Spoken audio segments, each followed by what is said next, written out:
प्रीत तुमसे लगी दुनिया से प्यार कौन करे। प्रीत तुमसे लगी दुनिया से प्यार कौन करे। कोई कुछ भी कहे इसका विचार कौन करे।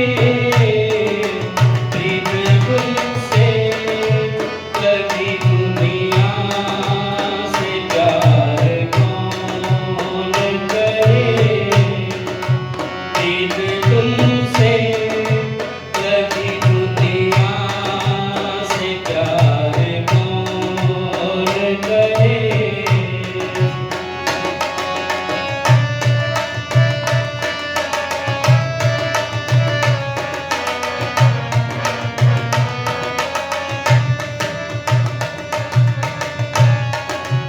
मन है सुंदर तो रंग रूप सभी सुंदर है।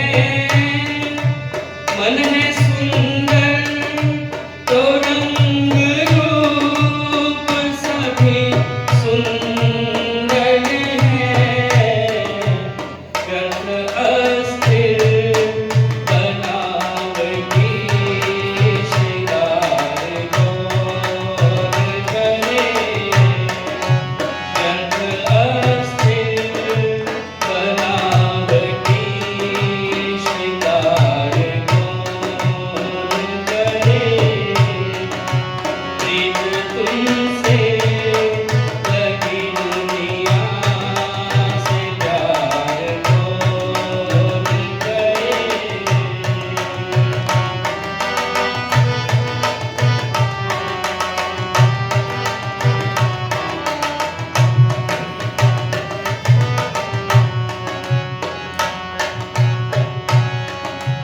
बन गई आंसू मोतियों की लड़ी देखो तो।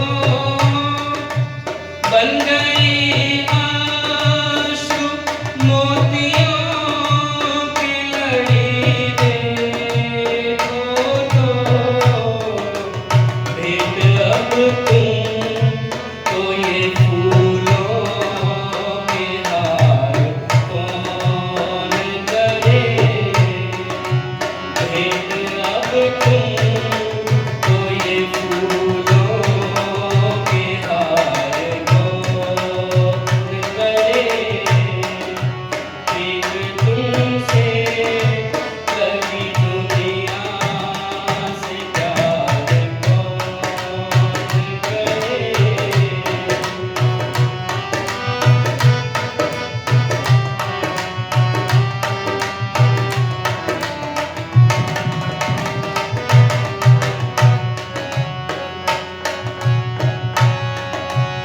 छोड़ दी तेरे भरोसे पे भंवर में नैया। छोड़ दी तेरे भरोसे पे भंवर में नैया। मूढ़ माझी पीवी में बार बार कौन करे। मूढ़ माझी पीवी में बार बार कौन करे।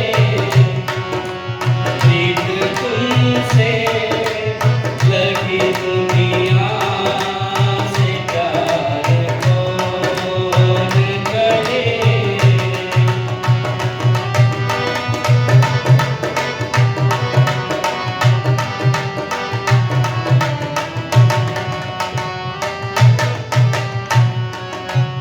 मांगना है जो वही मांग लेंगे तुमसे प्रकाश।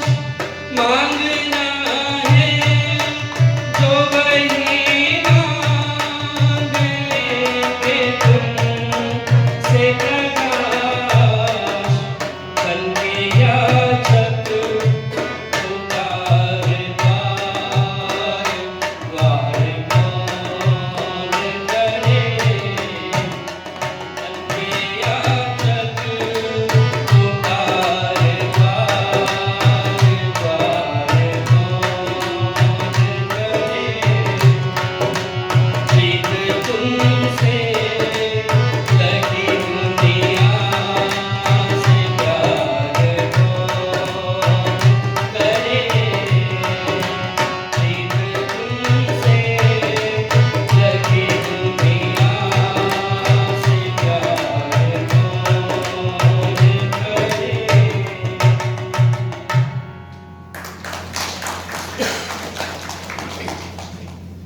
आर्य समाज नेहरू ग्राउंड के इस स्थापना दिवस और प्रेरणा दिवस जो कि 23 जनवरी से 28 जनवरी तक मनाया जाता है। स्थापना दिवस 23 जनवरी और 28 जनवरी को आदरणीय महात्मा कन्हैयालाल मेहता जी की स्मृति में ये उनका प्रेरणा दिवस मनाया जाता है।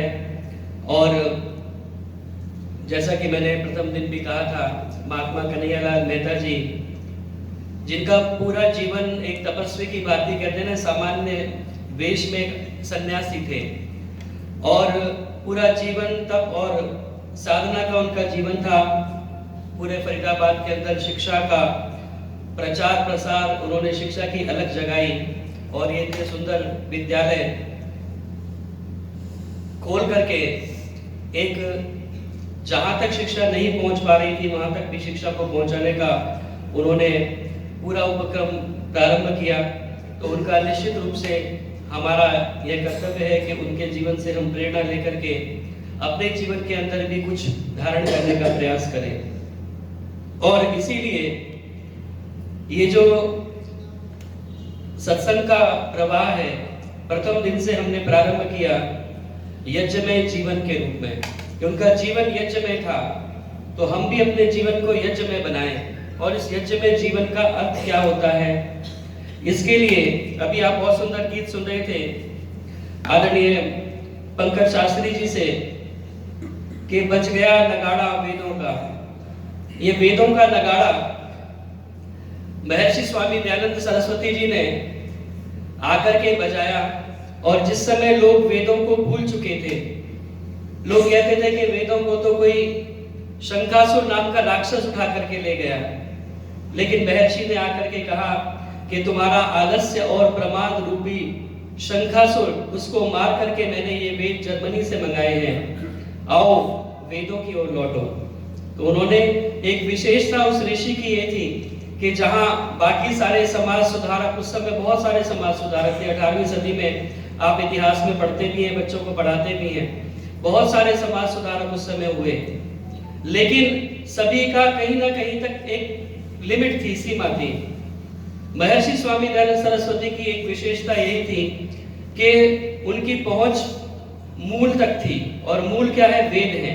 हमने कल बहुत विस्तृत चर्चा उसके बारे में की कि वेद ही ईश्वरीय ज्ञान क्यों है, अन्य कोई ग्रंथ क्यों नहीं, वेद को हम ईश्वरीय ज्ञान क्यों कहे हैं। तो वेद जो कि ईश्वरीय ज्ञान है, वहां तक महर्षि स्वामी दयानंद सरस्वती की पहुंच, अन्य किसी समाज सुधारक की, महापुरुष की पहुंच वहां तक नहीं थी। लेकिन महर्षि ने मूल को पकड़ा और वहां से हमें ला करके वैदिक सिद्धांत दिया और कहा कि हम वेदों की तरफ लौटें।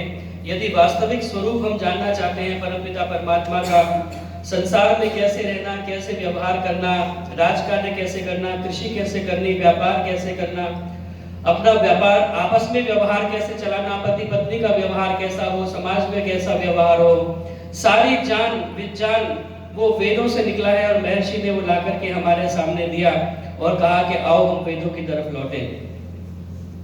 तो वेदों का मंत्र, वेद के जो एक एक मंत्र है, अपने आप में बहुत कुछ विचार समेटे हुए हैं, क्योंकि मंत्र नाम है विचार का, और वेदों के अंदर ही हमें मंत्र प्राप्त होते हैं।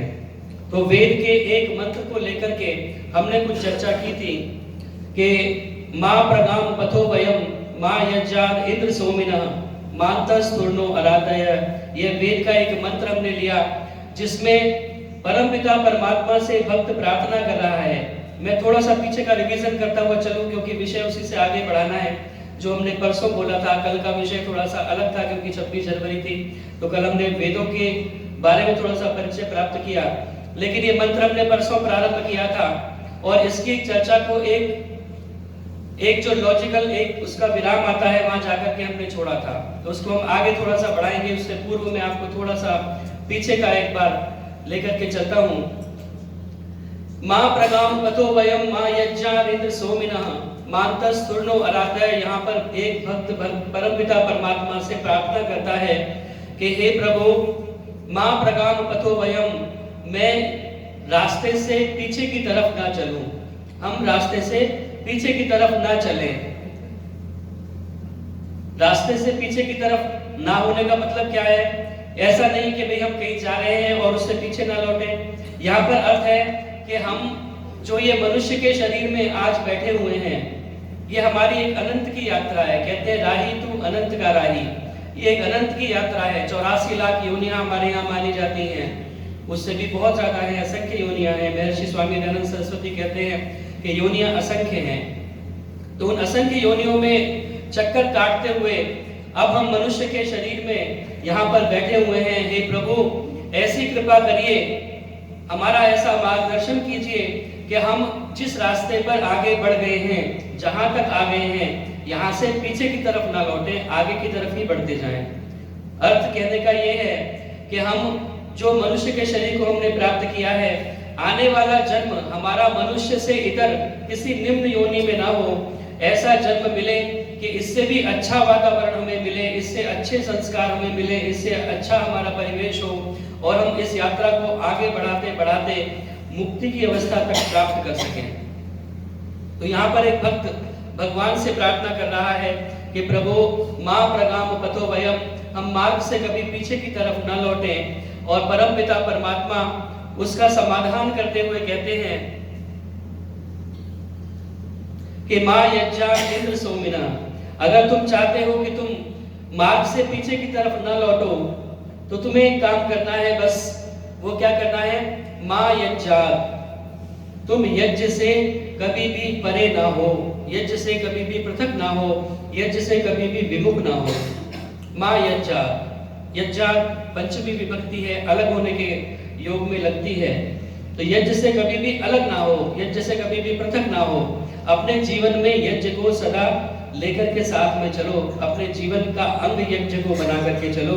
तो हमने बहुत सारा विस्तार से इसके बारे में चर्चा की थी कि यज्ञ क्या होता है, यज्ञ किसे कहते हैं, यज्ञ का अर्थ क्या है, यज्ञ के कितने प्रकार हैं।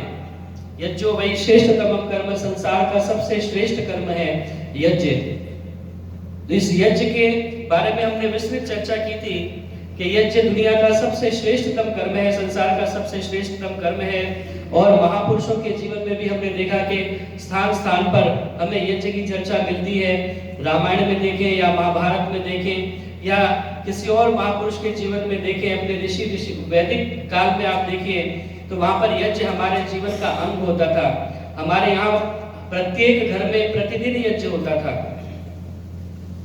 और यज्ञ के बिना किसी की भी दिनचर्या पूरी नहीं होती थी। एक वो स्वर्णिम युग था जब समय पर वर्षा होती थी, हमारा वातावरण बिल्कुल सही था, सब लोग आपस में प्रेम से रहते थे। तो उस स्वर्णिम युग में हम यज्ञ को अपने जीवन में अपना करके चलते थे।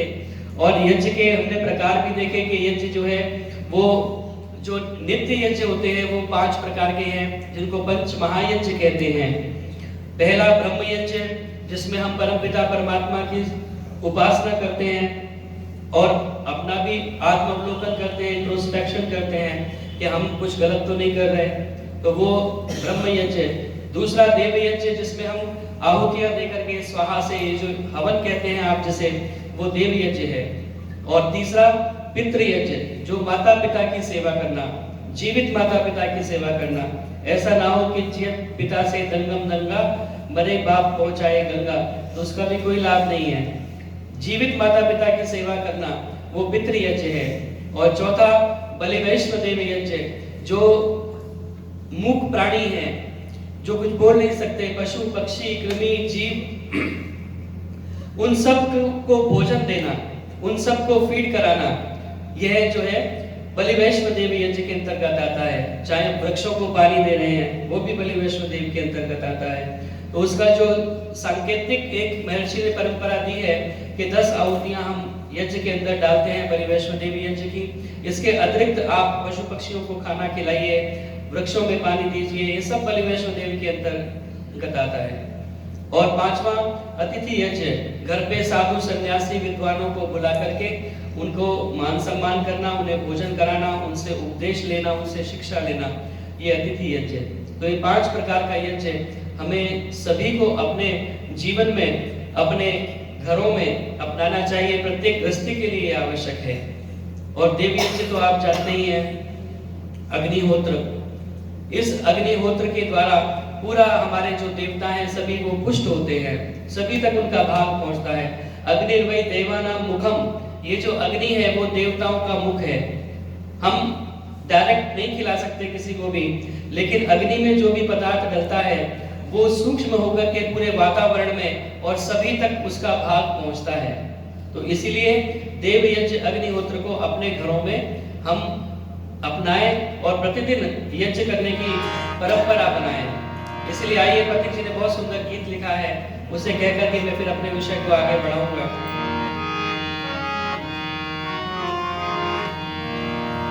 होता है सारे विश्व का कल्याण यज्ञ से, जल्दी प्रसन्न होते हैं भगवान यज्ञ से।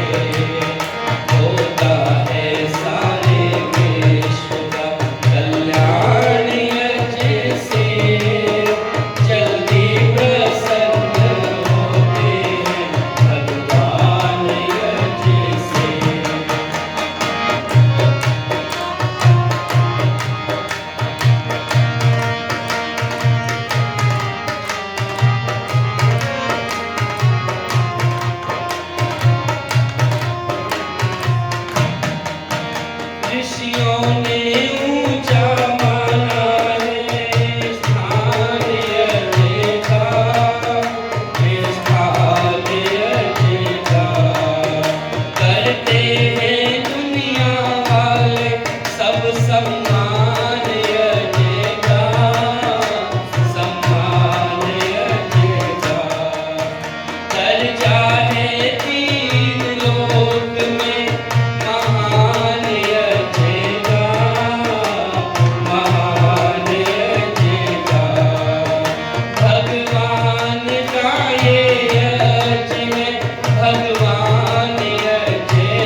जल्दी प्रसन्न होते हैं भगवान यज्ञ से। तो इस यज्ञ को अपने जीवन के अंदर हम धारण करें। और इससे अधिक महत्वपूर्ण आगे का विषय है जो है यज्ञमय जीवन। जो मुख्य टाइटल है मेरे इसका वो है यज्ञमय जीवन। यज्ञ को अपने जीवन के अंदर हम धारण करें। और हमने कहा कि यज्ञो वही श्रेष्ठतम कर्म, यज्ञ संसार का श्रेष्ठतम कर्म है। और इसको हम इस प्रकार से कह सकते हैं कि संसार के जितने भी श्रेष्ठतम कर्म हैं वो यज्ञ की श्रेणी में आते हैं। आप जितना भी अच्छा कार्य करते हैं वो सारे यज्ञ कहलाते हैं। इसके लिए वेद के अंदर एक बहुत सुंदर मंत्र है और मंत्र कहता है यत् पुरुषेण हविषा देवा यज्ञम अतन्वत, यत् पुरुषेण हविषा यज्ञम देवा अतन्वत अस्ति नु तस्मादोजियो यद विहव्येन ईजिरे। ये अथर्ववेद के 7वें कांड के 5वें सूक्त का चौथा मंत्र है और बहुत सुंदर संदेश इस मंत्र के अंदर दिया गया है। कहते हैं कि जो आप यद विहव्येन ईजिरे, ये जो आप आहुतियां देकर के हव्य से, सामग्री से, शाकल्य से, घी से, समिधा से यज्ञ करते हैं, ये बहुत महत्वपूर्ण है।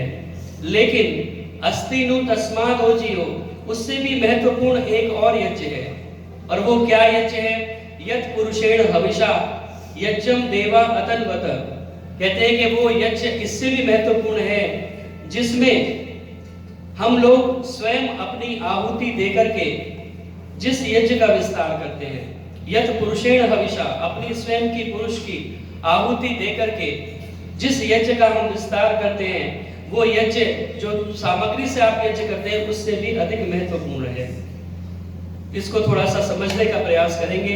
इसमें क्या कहना चाहते हैं कि अपने जीवन की आहुति देकर, कहते हैं वेद में मंत्र आता है, वहां कहते हैं अरम कृण्वन्तु वेदी, ये जो हमारा शरीर है ये अपने आप में एक यज्ञशाला है। इस शरीर को हम एक यज्ञशाला मान लेते हैं। जैसे आप यज्ञ करने के लिए वेदी सजाते हैं, बहुत सुंदर तरीके से सजाते हैं, ऐसे ही ये जो हमारा शरीर है ये भी एक यज्ञशाला है। इसको भी वेदी बना दीजिए और वेदी को सजाना बहुत अच्छे प्रकार से। मंत्र कहता है अरम कृण्वन्तु वेदी, अच्छे प्रकार से वेदी को सुशोभित करें। और इस वेदी के अंदर हम ये मान लीजिए कि हृदय हमारा हवन कुंड है, ये पूरा शरीर एक यज्ञ वेदी है। इसके अंदर हृदय हमारा हवन कुंड है और उसमें हम श्रद्धा की अग्नि प्रज्वलित करें। पथिक जी ने बहुत सुंदर गीत लिखा है कि ये जो शरीर है हमारा ये अपने आप में एक यज्ञशाला है, इसके अंदर ही वेदी है, इसके अंदर ही हवन कुंड है, इसके अंदर ही हम अग्नि प्रज्वलित करके इसके द्वारा हम यज्ञ करें। और गीत क्या कहता है? वेद से ये सार ऋषियों ने निकाला है, वेद से ये सार ऋषियों ने निकाला है। मनुज का तन एक सुंदर यज्ञशाला है, वेद से ये सार ऋषियों ने निकाला है। मनुज का तन एक सुंदर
आसन एक सुंदर यज्ञशाला है।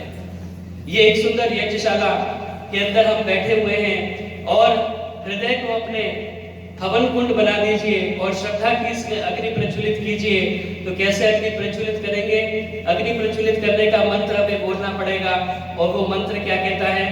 ओम भूर्भुवः स्वर्गौरिवभूम्ना पृथिवीववर्म्ना तस्यास्ते पृथिवी देवयजनि पृष्ठे अग्निमन्नादमन्नाद्यायादधे। बहुत सुंदर मंत्र है। कहता है कि हमारे जो हृदय के अंदर अग्नि प्रज्वलित होगी श्रद्धा की, वो कब प्रज्वलित होगी? वेद की एक एक क्रिया, एक एक पात्र, एक एक बर्तन जो रखा हुआ है, एक एक जो क्रिया करते हैं, वो अपने आप में एक बहुत बड़ा संदेश देती है। ये अग्न्याधान का मंत्र है, इससे हम अग्नि प्रज्वलित करते हैं। और ये मंत्र कितना सुंदर हमें उपदेश दे रहा है। कहता है स्वर्गौरिव भूम्ना पृथ्वीव वरिम्ना। हमारे हृदय के अंदर श्रद्धा की अग्नि प्रज्वलित कब होगी? जबकि हम इसे द्यौरिव भूम्ना आकाश की भांति विशाल बनाएंगे, पृथ्वीव वरिम्ना पृथ्वी की भांति सहनशील बनाएंगे। तो ये दो मुख्य इसके अंदर से बातें निकल करके आ रही हैं कि हम अपने हृदय को आकाश के भांति विशाल बनाएं, अपने हृदय को पृथ्वी के भांति हम सहनशील बनाएं, तब हमारे अंदर श्रद्धा की अग्नि प्रज्वलित होगी। आकाश कैसे विशाल हो? आकाश की भांति हृदय हमारा विशाल कैसे हो? कहते हैं कि रकबा तुम्हारे खेत का मीलों हुआ तो क्या, रकबा तुम्हारे खेत का मीलों हुआ तो क्या, रकबा तुम्हारे दिल का तो एक इंच भी नहीं।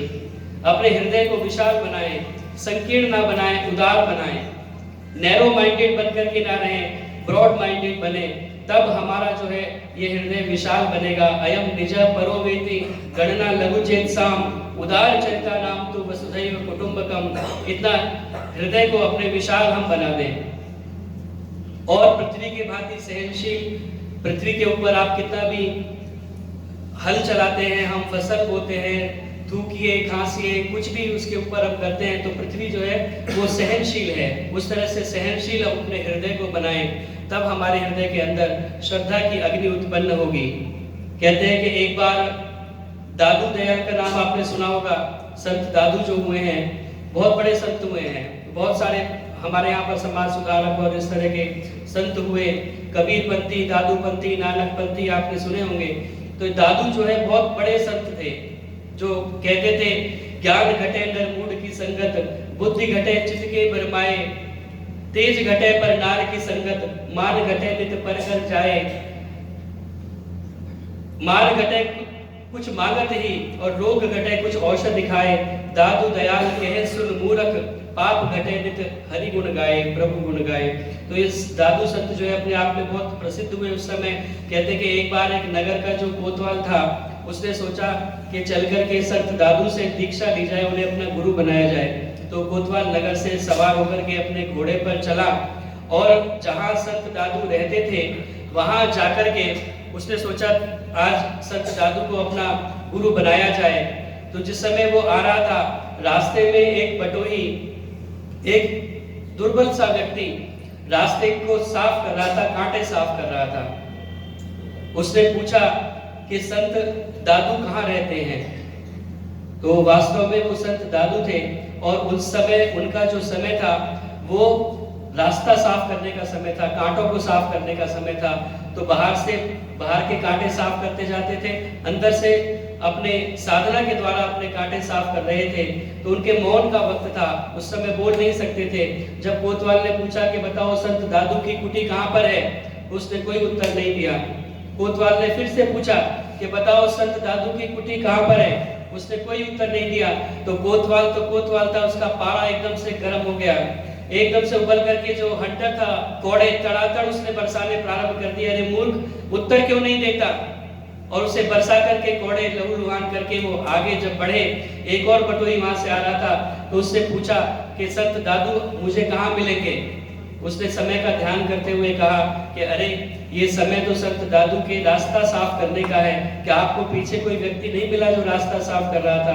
तो तुरंत समझ गया कि जो मैंने कार्य किया है, संत दादू को मैंने कोड़े बरसा करके लहूलुहान किया है, अपनी क्रूरता को लेकर के और उनकी सहनशीलता को ध्यान में करके वो एकदम पसीना पसीना हो गया, तुरंत वापस गया और उनके चरणों में जाकर के पड़ गया और कहा कि मुझे आपने बताया क्यों नहीं कि आप ही संत दादू हैं, मैंने इतना बुरा कार्य किया, आपको इतने कोड़े बरसाए। तब तक उनका मौन का समय समाप्त हो गया था। उन्होंने कहा, अरे सुन, जब एक मिट्टी का मटका भी खरीदते हैं ना, तो उसे भी ठोक बजा करके देख लेते हैं कि सही है, कच्चा तो नहीं है, पक्का तो है। और तुम तो गुरु बनाने चले थे, तो अच्छे से ठोक बजा के देख लिया तुमने भी, अब तुम्हें तसल्ली हो गई। तो ऐसी सहनशीलता हमारे अंदर होनी चाहिए। पृथ्वी व वरुणा देवरी व भूमना, तब हमारा वास्तव में हृदय के अंदर यह श्रद्धा की अग्नि प्रज्वलित होगी। और कुछ पंक्तियां मैंने गीत की लिखी हैं, उसके माध्यम से आगे की चर्चा को आगे बढ़ाएंगे। जिंदगी का यजन करने वाले,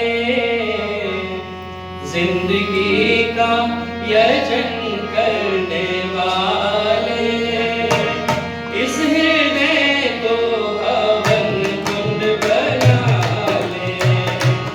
जिंदगी का यजन करने वाले, जिंदगी का यजन करने वाले, इस हृदय को हवन कुंड बना ले।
होता हवन कर रहे हैं, रात दिन ये यजन कर रहे हैं। हमारे शरीर के अंदर 7 होता है।